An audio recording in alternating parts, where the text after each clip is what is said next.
কে তুমি দাদা?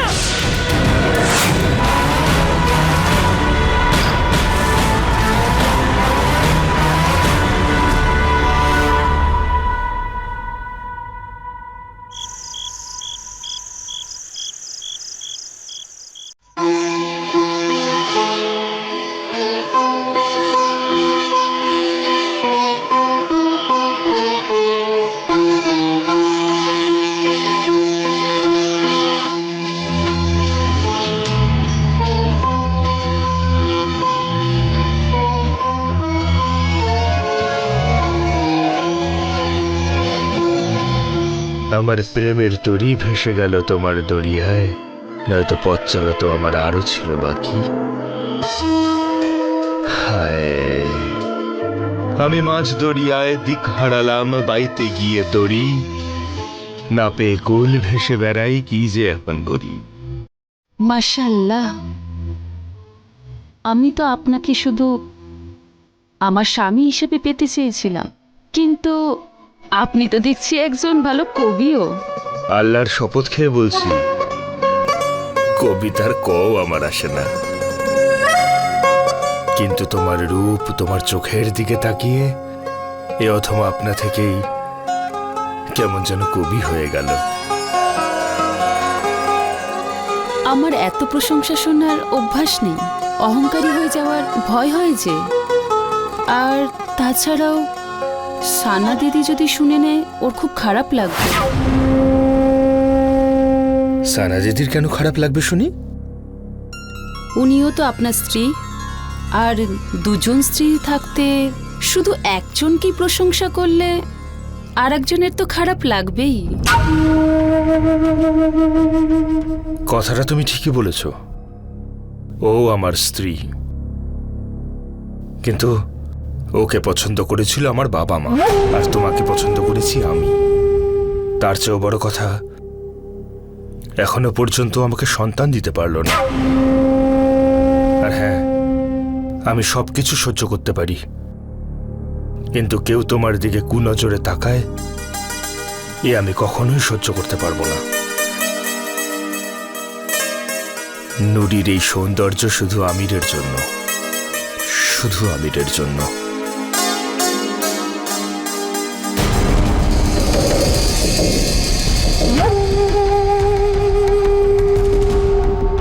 দিদি, আপনি এখানে শুধু শুধু দাঁড়িয়ে, তুমি নিজের ঘরে যাও আর আরাম করো, কারণ আমার মনে হয় না ওই মহিলাকে ছেড়ে জামাইবাবু তোমার কাছে ফিরে আসতে পারবে বলে।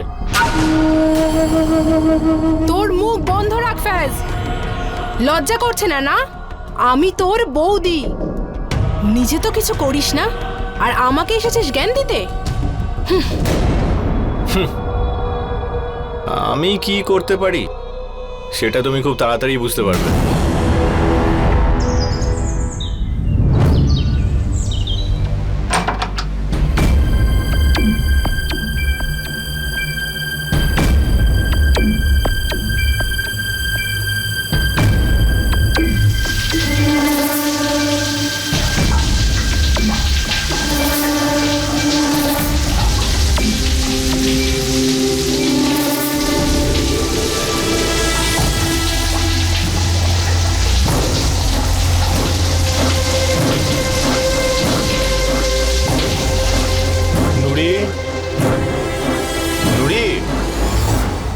নুরি, ফ্যাজ, নুরিকে দেখেছিস তুই? আরে না না দাদা, আমি কি করে জানবো? আচ্ছা, নুরি,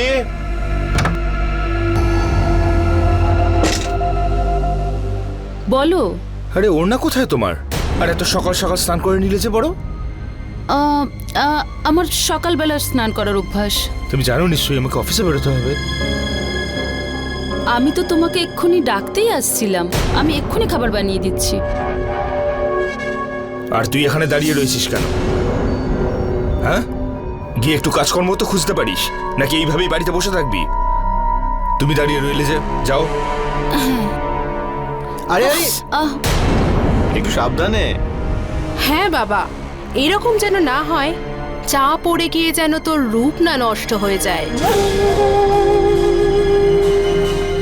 তুমি কি একটু চোখ খুলে চলতে পারো না নুরি?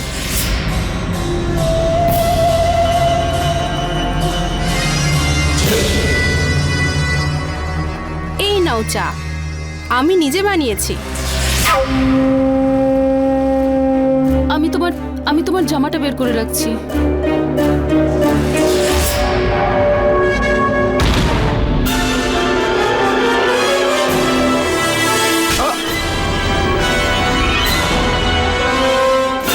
কি করছিসটা কি?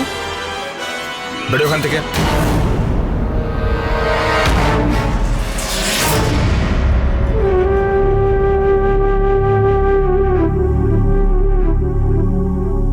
কি হলো তোমার? কিছু না। তুমি আমার উপর রাগ করেছো? না। এবার কি মিথ্যেও বলবে আমায়? কথাটা সেটা নয় রুরি, কিন্তু তোমাকে যদি কেউ কুনজরে দেখে না, আমি সেটা সহ্য করতে পারি না। আমার রক্ত ফুটতে থাকে। এত ভালোবাসো তুমি আমায়? আগে হ্যাঁ মহারানী, তার চেয়েও বেশি। আচ্ছা শোনো, আমি অফিস যাচ্ছি। যদি কোনো জিনিসের প্রয়োজন হয় আমাকে ফোন করে দিও। অফিস থেকে ফেরার পথে আমি নিয়ে আসবো। আচ্ছা ঠিক আছে?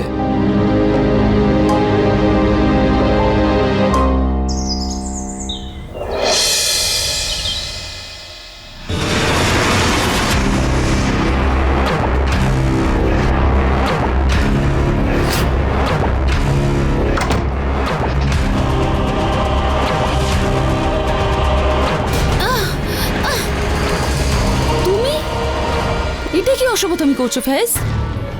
এটা আমার দোষ নয়, এই সব দোষ তোমার এই সৌন্দর্যের। শুধু একবারের জন্য তুমি আমার হয়ে যাও। পাগল হয়ে গেছো তুমি? এক্ষুনি আমিরকে কল করে ডাকবো আমি। আমার ফোন থেকে ফোন করো, কিন্তু ফোন করার আগে এই ভিডিওটা দেখে নাও।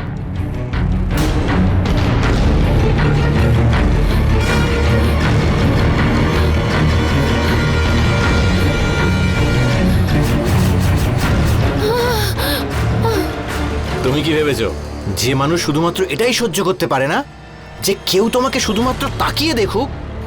যখন গোটা শহর তোমাকে এই অবস্থায় দেখবে তখন সে সহ্য করতে পারবে? কি চাও তুমি? অনেক কিছু। এত চোখের জল? আজ আমার বেশি মুড নেই। এটা তো শুধুই ট্রেলার।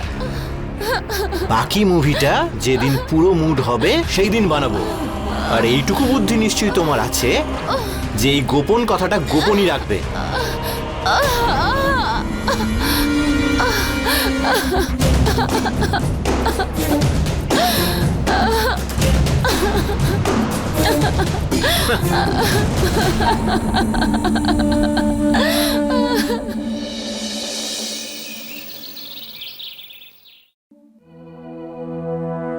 সানা, আর কত নিচে নামবে তোমার ভাই? কেন? এমন কি করে দিল আমার ভাই? এমন কি করলো? আরে এত বছর ধরে আমার বাড়িতে পড়ে রয়েছে, না ঘরের কাজে আসে না বাইরের। শুধু আমার বাড়িতে পড়ে পড়ে আমারই অন্ন ধ্বংস করছে। আগে তো তুমি আমার সাথে এভাবে কথা বলতে পারতে না? হ্যাঁ, তুমি নতুন বউকে ঘরে নিয়ে আসার পর এখন এসব বলছো? নিশ্চয়ই ও তোমায় উস্কেছে। তার মানে সত্যি কথাটা না শোনা অবধি তুমি থামবে না। তাহলে শোনো, তোমার ভাই সব সময় নুরির দিকে ফেল ফেল করে চেয়ে থাকে এবং ওর দিকে খারাপ নজরই তাকায়। এক মিনিট, তুমি আমার নিজের ভাইকে সন্দেহ করছো? এটা তো হতেই পারে যে ও ভুল করে হয়তো দেখে ফেলেছিল। এর মানে তো এটা নয় যে ও নির্লজ্জ। আর যদি তোমার এতটাই চিন্তা হয় তোমার সুন্দরী বউয়ের জন্য, তাহলে তুমি ওকে বোঝাও যে ও যেন সেজে গুজে আমার ভাইয়ের সামনে ঘোরাঘুরি না করে। তোমার সাথে কথা বলারই কোনো মানে হয় না।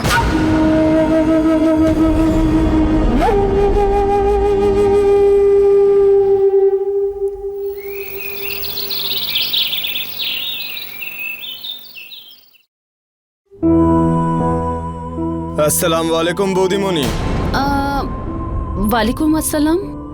আমরা আমির ভাইয়ের বন্ধু, আপনাদের বিয়েতে আসতে পারিনি, তাই ভাবলাম দেখা করে আসি। আমির তো এখন বাড়িতে নেই। তো আমরা এখানে অপেক্ষা করি আর চা খেয়ে চলে যাব। ঠিক আছে, আপনারা বসুন, আমি চা নিয়ে আসছি। চাটা ভালো হয়েছিল তো? চা একেবারে আপনারই মতো। এরা দুজন এখানে কি করছে? হ্যাঁ, আমাদের বৌদিমণি তো ডেকেছেন। মাশাআল্লাহ, চাটাও দারুণ বানিয়েছিলেন। আচ্ছা, নুরি আপনাদের দুজনকে এখানে আসতে হ্যাঁ, বলেছে? আমরা এই পাড়া দিয়ে যাচ্ছিলাম, তাই বৌদিমণি ডাকলেন। আচ্ছা তো ভাইজান, আবার দেখা হবে। খোদা হাফেজ। বেরো এখান থেকে। কি যে দিন এলো যে গুন্ডারাও বাড়ির চৌকাট পেরিয়ে ঘরের ভেতর ঢুকে পড়ছে। আর তোমার এই সুন্দরীর অবস্থা দেখো, যে ওদের চা খাওয়াচ্ছে।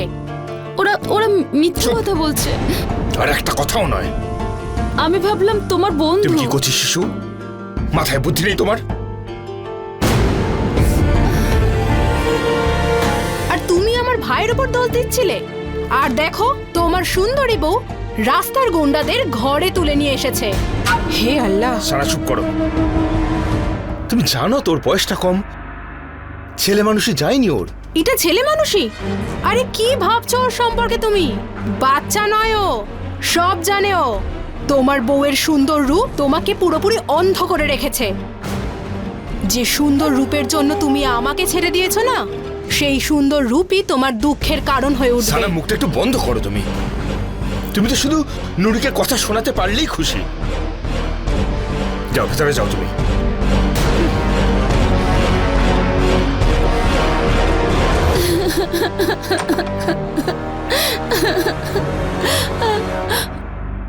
আমাকে ক্ষমা করে দাও, সব আমার ভুল।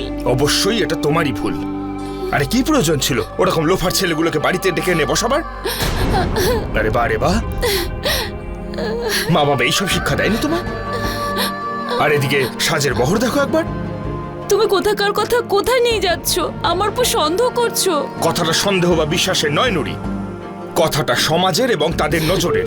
আরে তুমি এত সুন্দর, বয়সটা কম, সমাজের সবাই তোমাকে কি নজরে দেখে তুমি বোঝো? আদৌ জানো তুমি?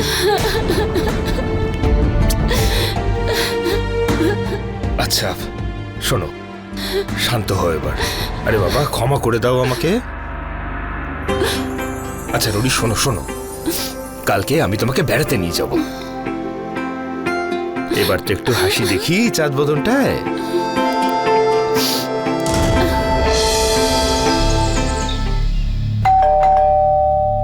নুরি, তুমি দুধটা নিয়ে নাও। আচ্ছা দিদি।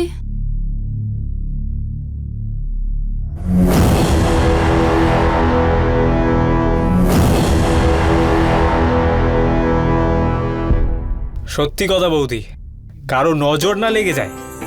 আজ আপনাকে দেখে সত্যি বিশ্বাস হয়ে গেল যে যারা আপনার সৌন্দর্যের প্রশংসা করে না, তারা মোটে মিথ্যে কথা বলে না। সত্যি আপনি অত্যন্ত সুন্দর। কিন্তু এখানে তো অন্য একজন দুধালা আসতো না? আমার ভাই ছিল তো, আমি গ্রামে গেছিলাম। আচ্ছা।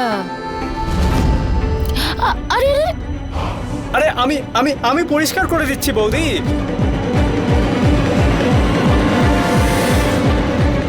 এই দুধওয়ালা, কি করছিস তুই সব? দুধ দিচ্ছি দাদা, দুধ। তুই ভেতরে যাও। কাল থেকে তোরা দুধ দেওয়ার প্রয়োজন নেই। আশেপাশেও যেন না দেখি। দূর হয়ে যা এখান থেকে, বেরিয়ে যা বলছি। কাকে কাকে আটকাবেন জামাইবাবু? আসলে সবার নজর এরকমই। আর তুমি যদি এরকম সবাইকে আটকাতে যাও, তাহলে বাড়ির সব কাজ এখন থেকে তোমাকেই করতে হবে।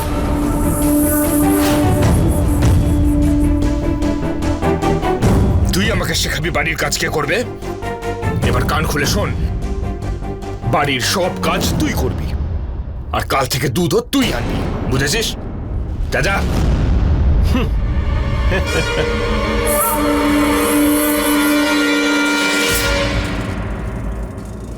জল পানি পেলে তবে না ভালো ছেলে, দুধ না খেলে হবে না ভালো ছেলে, দুধ না খেলে হবে না ভাই।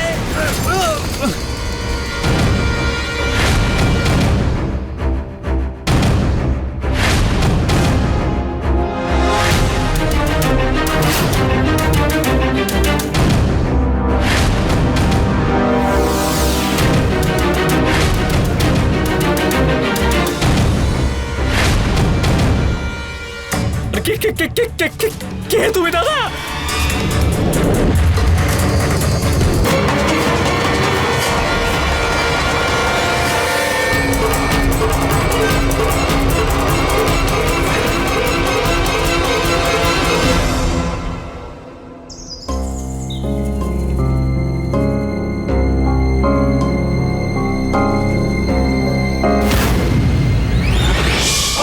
আরে বৌদিমণি,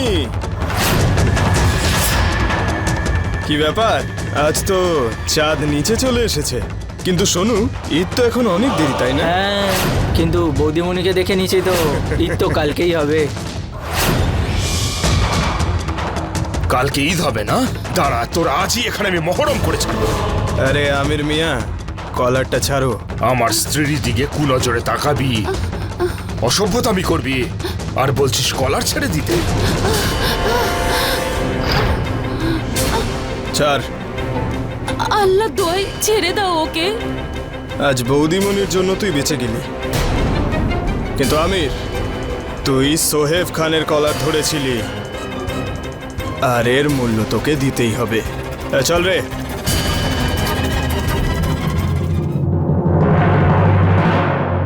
আল্লাহ জানে কি কি হচ্ছে এখানে। তোমার এই সুন্দরী বউয়ের জন্য তুমি এত লাফালাফি করছো, আর ওর জন্যই আজ তুমি মরতে বসেছিলে। বাড়ির সম্মান রাস্তায় নেমে এসেছে। আরে ওকে তো কিছু বলো। কি প্রয়োজন ছিল তোমার এইভাবে বাইরে বেরোনোর? কি প্রয়োজন ছিল? এত সাজগোজ করারই বা কি প্রয়োজন? আজকের পর থেকে বাড়ির বাইরে বেরোনো বন্ধ। সৌন্দর্য, সৌন্দর্য শুধুমাত্র বাহ্যিক নয়, মনের সৌন্দর্য কিন্তু দরকার। আর এই দুরকম সৌন্দর্যই মানুষের ব্যক্তিত্বকে জৌলুস দেয়। কিন্তু কখনো কখনো এই সৌন্দর্যই আপনার জন্য অভিশাপ হয়ে দাঁড়ায়, আপনার জীবনে গ্রহণ লাগিয়ে দেয় অভিশাপ হয়ে। নমস্কার, আমি অশ্বিনী কালসেকার, আর আপনাদের জন্য নিয়ে এসেছি ক্রাইম অ্যালার্টের একটা নতুন গল্প। আজকের গল্প নুরিকে নিয়ে।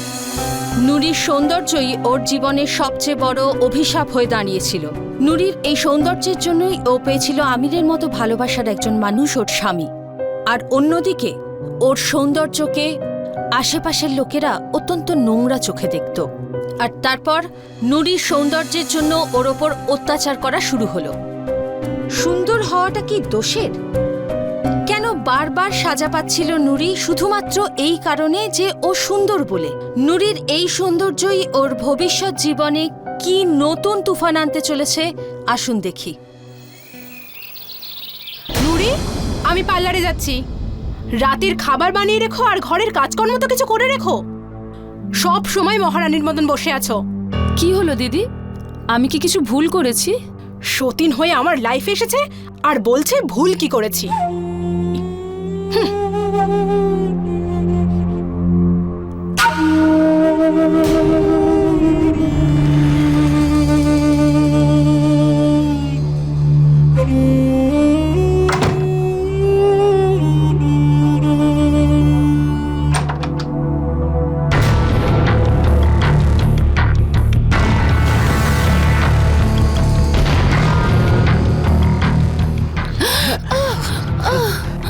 নুরি,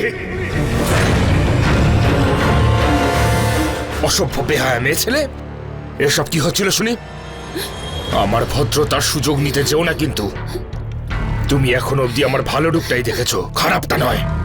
তুমি আমাকে ভুল ভাবছো। আমি ভুল বুঝছি? আমি নিজের চোখে দেখলাম, আর তুমি বলছো যে আমি ভুল বুঝেছি? নুরির কোনো দোষ নেই দাদা, আপনি যেটা ভাবছেন সেরকম একদমই নয়। আমি কিন্তু অনেক সহ্য করেছি, তোর সাথে হিসেব আমি পরে করব।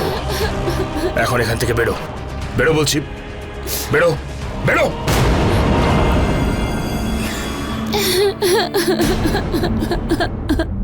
ফেজ, ফেজ, এত সবকিছু হয়ে যাওয়ার পরেও তুমি আমাকে আটকাচ্ছ? আমি ওর সাথে কথা বলবো। ব্যাস দিদি, ব্যাস। এটা আপনি ঠিক করলেন না জামাইবাবু। এই অপমান, এই ব্যবহার আমি সারা জীবন মনে রাখবো। ফেজ, আমির আমার ভাইয়ের ওপর অপবাদ দিয়ে তুমি ঠিক কাজ করনি। তোমার ভাই 1 নম্বরের অসভ্য, অভদ্র এবং ওর নজরও খারাপ। তাই আমার ভাইয়ের খারাপ নজর, আর তোমার বউ কি ধোয়া তুলসী পাতা? আর শোনো, তুমি তোমার চোখ থেকে কাপড় সরাও। আরে সরাও। সমস্ত দোষ তোমার ওই নুরিরই। সমস্ত সমস্যার কারণগুলো তো ওই। হয় তুমি ওকে এই বাড়ি থেকে তাড়িয়ে দাও, না হলে কোথাও বেঁচে দাও। একটা কথাও না। আমার নুরির সম্বন্ধে যদি আরেকটা কথা শুনি, জিভ টেনে ছিঁড়ে ফেলে দেবো। কেউ আমার নুরির সম্বন্ধে একটা কথা বললে আমি কিন্তু সহ্য করতে পারি না, বুঝেছো?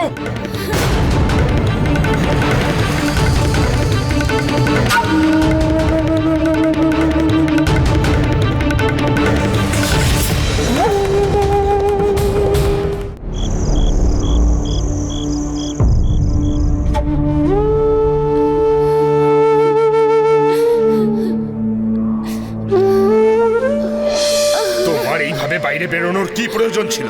এত সাজগোজ করারই বা কি প্রয়োজন? আজকের পর থেকে বাড়ির বাইরে বেরোনো বন্ধ।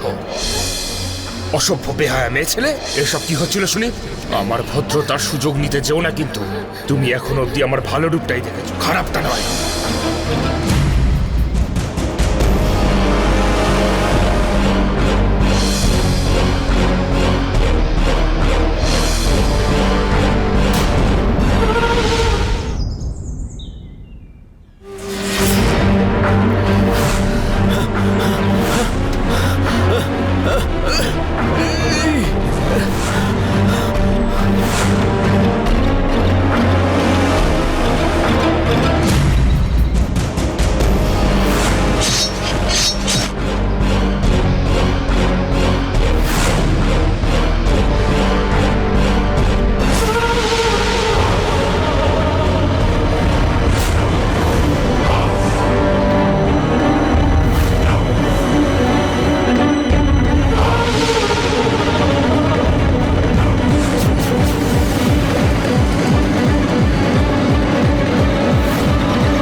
আরে বৌদিমণি,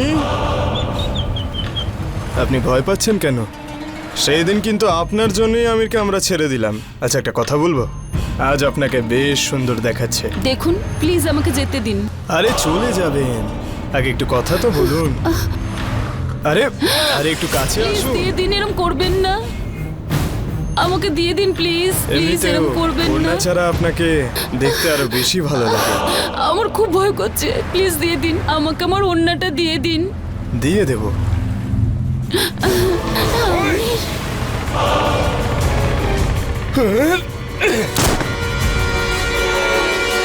তোমাকে বারণ করেছিলাম না বাড়ি থেকে বেরোতে? অন্যদের মুখে প্রশংসা শুনতে ভালো লাগে না? চলো বাড়ি।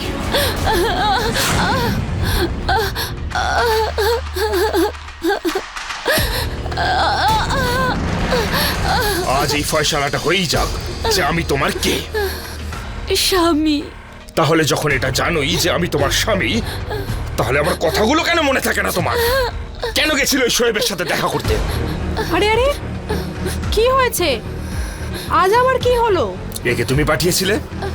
আমি তো ওকে এটুকুই বলেছি যে বাজার শেষ হয়ে গেছে, কিন্তু বাড়ির বাইরে যেতে তো আমি ওকে বলিনি। ওর শুধু বাইরে যাওয়ার বাহানাই দরকার। এইসব কি বলছো দিদি? আমি এই কথা স্বপ্নেও ভাবিনি তোমার এই সৌন্দর্য আমার জীবনে বিপদ ডেকে আনবে। না, আমার বাড়ি থেকে বেরোনো দুষ্কর হয়ে যাবে। না, বারবার বলা সত্ত্বেও আমার কথা অমান্য করে তুমি একটা প্রমাণ করে দিয়েছো। আমি যত চেষ্টাই করি না কেন, তুমি তোমার সৌন্দর্যের ছটা ছড়াতেই থাকবে আর আমার জীবনটা শেষ করে দেবে।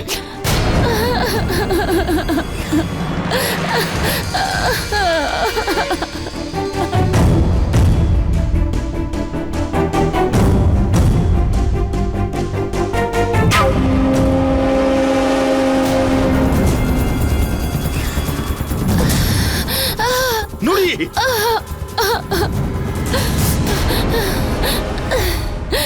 না আমার এই সৌন্দর্য থাকবে না, তোমার আর কোনো সমস্যা? আমাকে ক্ষমা করে দাও নুরি, আমাকে ক্ষমা করে দাও। তুমি তুমি ভুল বুঝছো আমাকে। না, আমি তোমায় ভুল বুঝছি না, পরিস্থিতি আমাকে বারবার ভুল প্রমাণ করছে।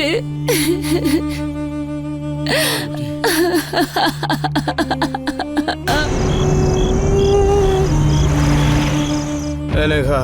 না ভাই, আজ না। আরে খা না।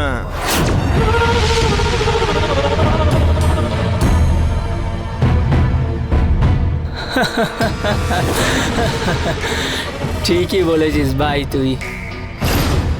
আরে দেখতে তো খুবই সুন্দরী। আরে ওর চোখ দুটো পুরো মারকাটারি। আরে ওর দু চোখের নেশায় আমি এতটাই পাগল হয়ে গেছি, আমার মনে হয় যে ওই দু চোখে ডুবে মরি।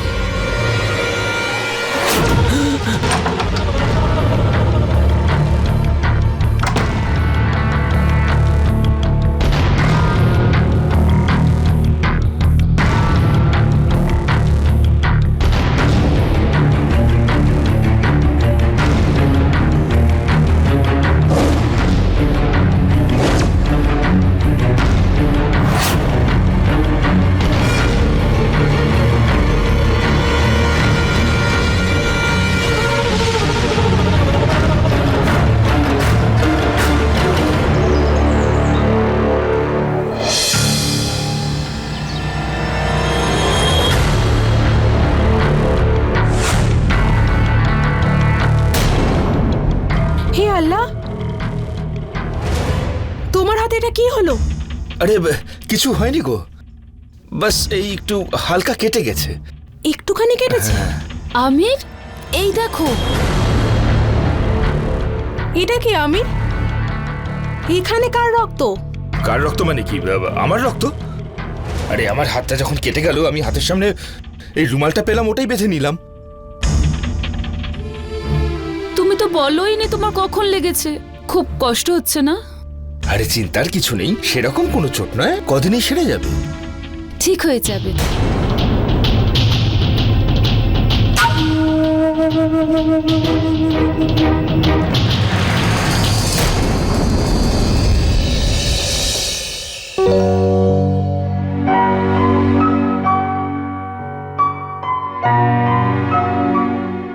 কি হয়েছে শুনি? মুখটা ভার কেন? আমার উপর রেগে আছো? তোমার ভালোবাসায় অন্ধ তোমার স্বামী তোমার কাছে ক্ষমা চাইছে। আচ্ছা ঠিক আছে, ক্ষমা করলাম তোমায়। নুরি, আমি এই সমস্ত সমস্যা থেকে বেরিয়ে যাওয়ার একটা দারুণ রাস্তা ভেবেছি। আর সেটা কি? দিল্লি। আমরা এবার দিল্লিতে গিয়ে থাকবো। ওখানে তোমার বাবা মাও আছেন, ওনাদের ওখানে গিয়ে উঠবো, ওখানে কোনো একটা বিজনেস শুরু করব, তারপর নিজেদের একটা বাড়ি বানিয়ে নেব, আর ওখানেই থাকবো।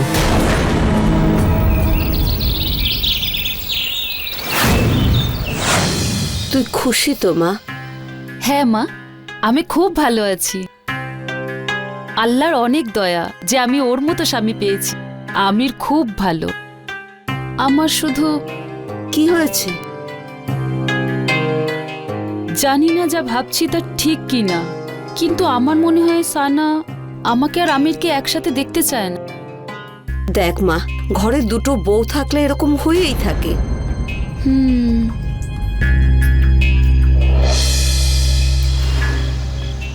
High, I am Chowdhury. আপনি আমির তো নাকি? লোকে তো সেনামেই ডাকে। আমার মালটা কোথায়?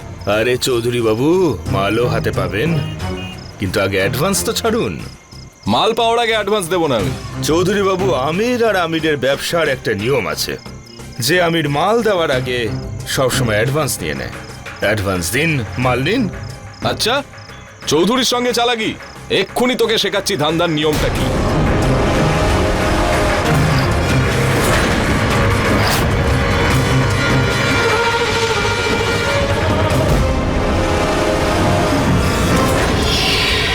শোয়েব, আমার কাছে তোর জন্য একটা বিজনেস ডিল আছে। কেমন বিজনেস ডিল? কিনতে চাস আমার বউকে? পাগল হয়ে গেছো নাকি আমির ভাই? আমি আমার স্ত্রীকে 1 কোটি টাকায় বিক্রি করতে চাই। আরে আমির ভাই, তোমার তো হাত কেটে গেল। এই ছুরিটা দিয়ে আমি নুরির গলাটাই কেটে ফেলতে চাচ্ছিলাম। ওর সৌন্দর্য আমার জীবনে সমস্যা ডেকে আনছে। তারপর আমি এটা ভাবলাম যে ওর সৌন্দর্যটাকেই আমি কেন কাজে লাগাচ্ছি না। আর তারপরই এই কথাটা আমার মাথায় এলো যে নুরির ওই সৌন্দর্যটাই আমি বেছে দেব। যদি এমনই ভেবে থাকো তুমি, তাহলে দিল্লি যাও। ওখানে বড় শহর, বড় লোক আর বড় দাম। আর এই নাও আমির ভাই, এই রুমালটা রাখো।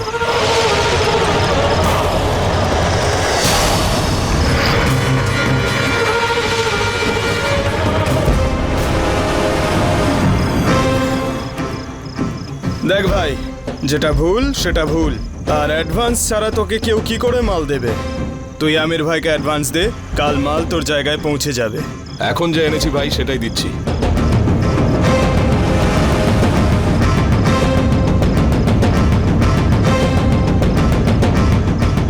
চলো।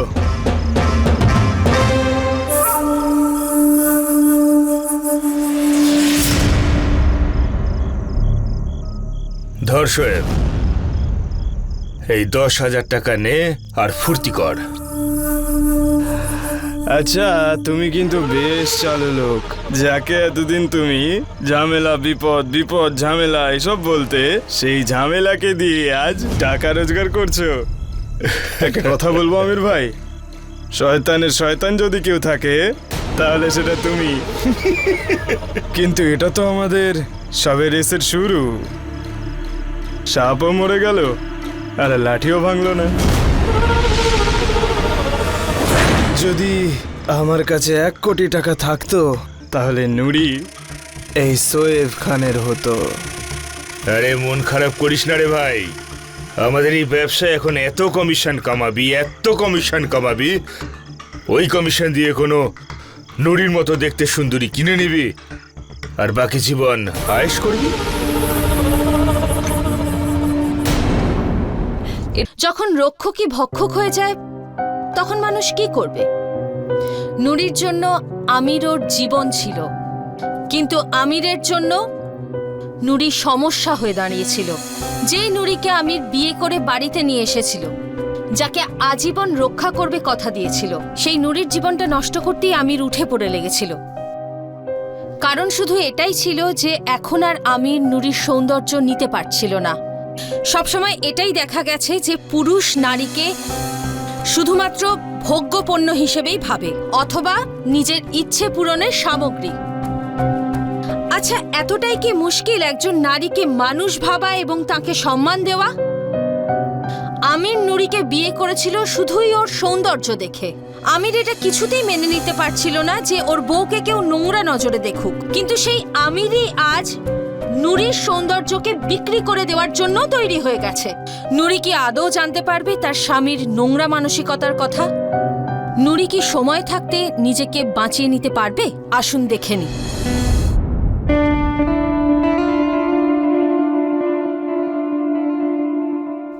ও মা, কি সুন্দর দেখতে সালোয়ারটা! এটা কি আমার জন্য? হ্যাঁ, আমার সুন্দর স্ত্রীর জন্য সুন্দর উপহার। মন ভোলাতে তো তুমি খুব ভালোই পারো। এটা তো আমি এক্ষুনি পরে আসবো। হ্যাঁ হ্যাঁ, যাও পরে এসো, তারপর আমরা আউটিং এ বেরোবো। সত্যি? হ্যাঁ।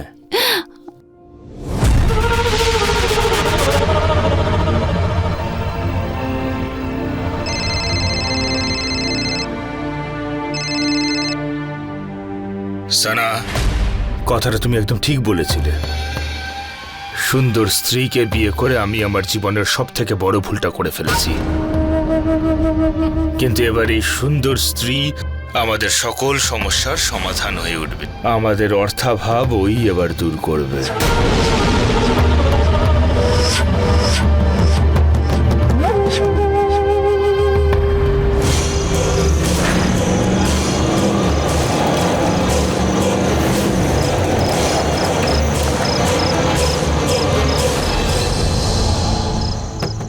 এটা আবার কোন জায়গা? এ কোথায় নিয়ে এলে আমায়? আমার স্বপ্নের রাজকুমারী, ঠিক যেমনটা তুমি খুব সুন্দর, তোমার জন্য আমিও তাই সেরকমই সুন্দর একটা উপহার ওখানে রেখেছি। যাও যাও যাও, গিয়ে দেখো।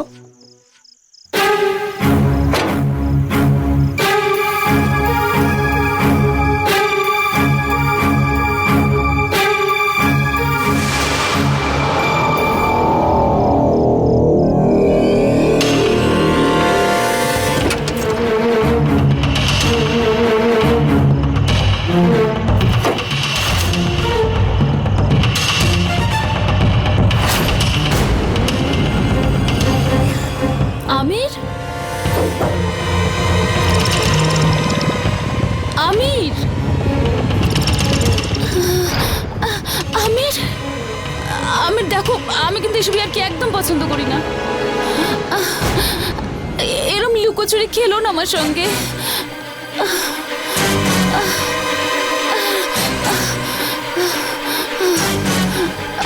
আমির,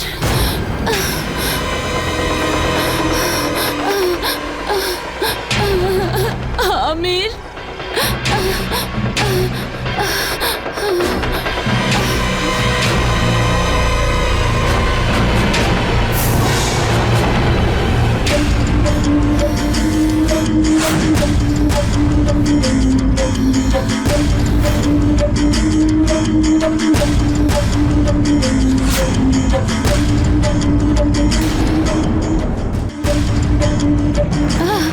আমি কোথায় চলে গেছিলে তুমি? আমি কি ভয় পেয়ে গেছিলাম?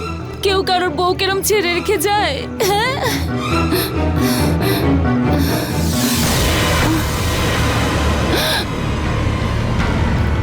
ক্ষমা করবেন আমায়, আমি ভেবেছি আমার হাজবেন্ড। আজ থেকে আমি তোমার হাজবেন্ড।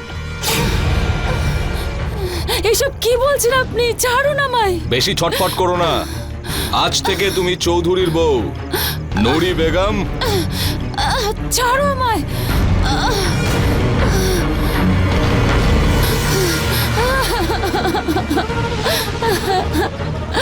আমি তো আজকে মরেই যেতাম। তুমি কোথায় ছেড়ে চলে গেছিলে আমায়? দেখো দেখো, খুব খারাপ লোক, প্লিজ চলো এখান থেকে। ওই দেখো আসছে, ও আমার সঙ্গে অসভ্যতামি করছিল, আমির অসভ্যতামি করছিল। ওর সাথে হিসেব নিকেশ আমি বুঝে নিচ্ছি নুরি, তুমি চিন্তা করো না। আমার খুব ভয় লাগছে, চলো এখান থেকে প্লিজ।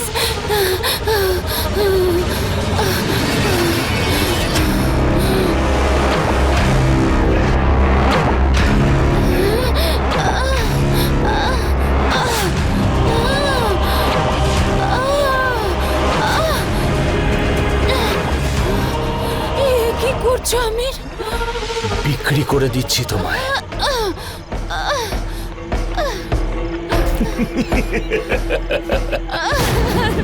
আমি করতামই বা কি করতাম আমি?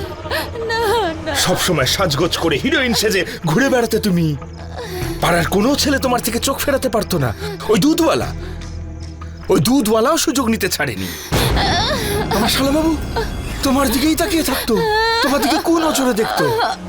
আর এদিকে তুমি হিরোইন সেজে ঘুরে বেড়াতে। হিরোইন, মেকআপ, লিপস্টিক, পাউডার, আরো কি সব ছাই ভস্য। করো না, তুমি যা বলবে তাই করব। কথা দিচ্ছি তোমায়, এইসব মেকআপ আর কখনো করব না। না, করো, তুমি মেকআপ করো, আমার কোনো কিছু যায় আসে না। আমি শুধু বুঝি টাকা।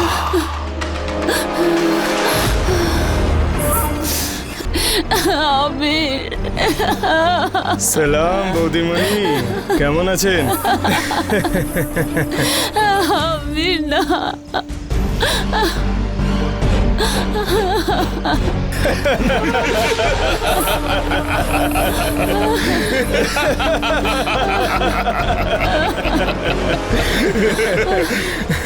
সুন্দরী স্ত্রী। আমির না, আমির না। শোয়েব, আজকে আপনি একজন মহিলার প্রাণ বাঁচিয়েছেন, ধন্যবাদ আপনাকে। বের করুন মেয়েটিকে, মুক্তি দিন ওকে।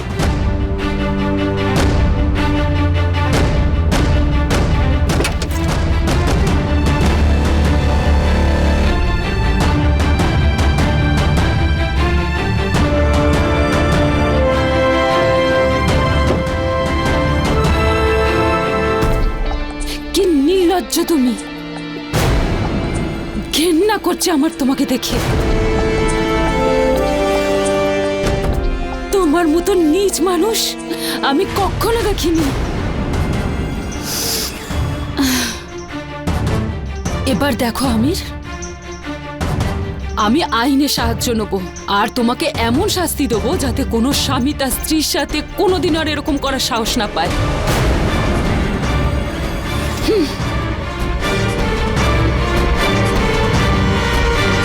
চল।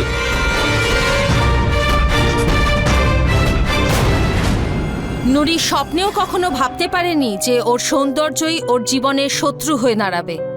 ওর স্বামী আমির, যার ওপর ও এতটা ভরসা করেছিল, সেই ওর সঙ্গে বিশ্বাসঘাতকতা করবে। পৃথিবীতে হিউম্যান ট্রাফিকিং মানে মানুষকে বেচে দেওয়া একটা বিজনেস হয়ে দাঁড়িয়েছে। সরকার এর বিরুদ্ধে অনেক পদক্ষেপ নিচ্ছে, কিন্তু তার আগে দরকার মানুষের সচেতনতা, অন্যায়ের বিরুদ্ধে প্রতিবাদ গড়ে তোলা।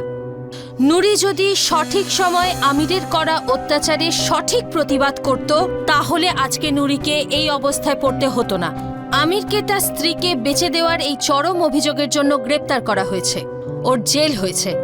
নুরি তার নতুন জীবন শুরু করে দিয়েছে, ঠিক ততটাই সুন্দরভাবে যেটা ওর প্রাপ্য।